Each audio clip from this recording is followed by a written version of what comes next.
தென்காசி சாரல் கூட நீ இல்லாமல் வைகாசி வெயில் போல வாட்டுதே.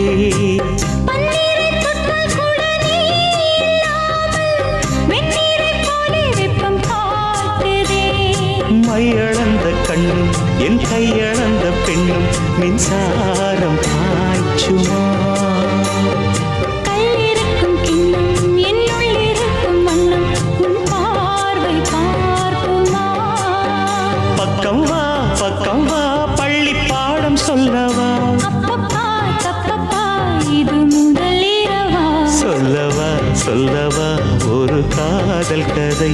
சொந்தம் நீ அல்லவா உயிர் வாழும் வரை. என் மூச்சிலும் என் பேச்சிலும் உன் பாடல் கேட்கும் தினம் தினம் தினம். சொல்லவா ஒரு